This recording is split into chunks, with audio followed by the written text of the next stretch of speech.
Bueno, hauxe izango da ikastaroaren lehen horrian zeharreko bidei labur bat, eta bide batez ikusiko dugu lan unitatetan edo ikas unitatetan nola nabigatu. Hauxe da, ikastaroaren lehenengo horria. Erdian daukaguna da foro nagusian, non ikaskideak eta tutorea batez ere komunikatzen den, bertan jasoko dituzu.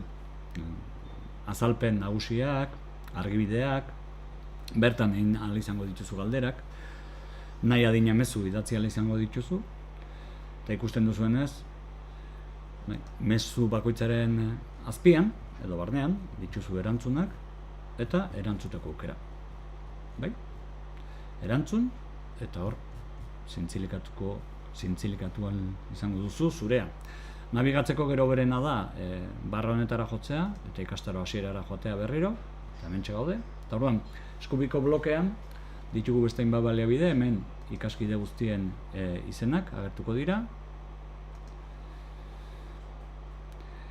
Eta gero, hainbat lotura. Kasu honetan, hemen daude ikastaroen jarduerekiko loturak, bi mailetako ikaslea da biltzarako hemen.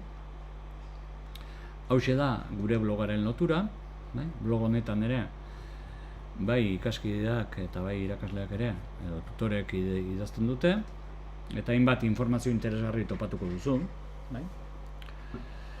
Eta gero hainbat baliabide, importanteen artean hauxe da mintzagela, bertan burutuko ditugu tutoretzak eta mintzasaioak. Eta tresna bada, bideokonferentziak egiteko, modu osatuan.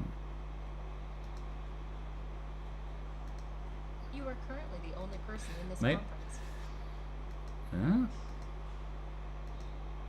Hemen dokumentuak eta irudiak eta hainbat gauza konpartitu izango ditugu, arbel bat ere sortu, gure artean editatzeko, bai? Eta, bai? Horrek aukera asko ematen dizkigu, bai? Elkarlana bideratzerako. Askotan bisitatuko duzun leku badau. Beste hainbat baliabide, eta hemen topatuko dituzu dagoeneko lanak edo ikas unitateak, eta bertan, esan bezala, ariketak edo jarduerak.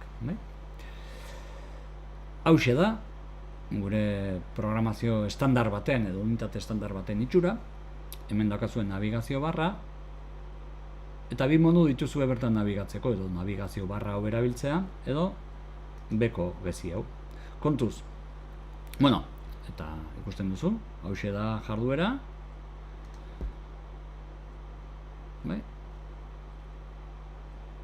hemen agertuko zaizu ariketa, eta bukatutakoan segi hurrengora.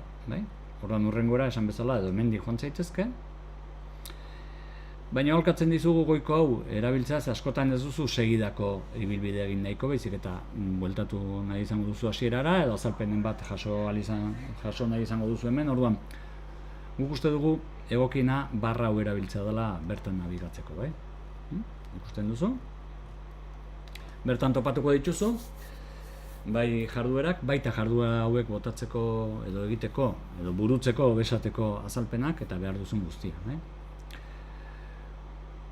Eta hoxe da, ez daka beste misteriorik, kontuz hori bai. Ez nahastu, ez nahastu gezi hauek eta hauek.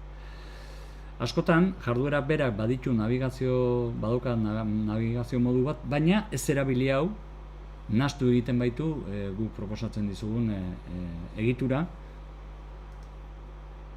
Ze azkenean ez duzu aldatzen horriz, baina ariketak agian ez du zer ikusirik honekin. Orduan, ez erabili gezi hauek, bekoak erabiltzen badituzu, hauek erabili. Edo esan bezala, nabigatzeko, hoberena da, goikoak. Ze orduan, zehazki jakingo duzu, non zauden, zer falta zaizun, eta zer egin duzun. Ados, sorte hon.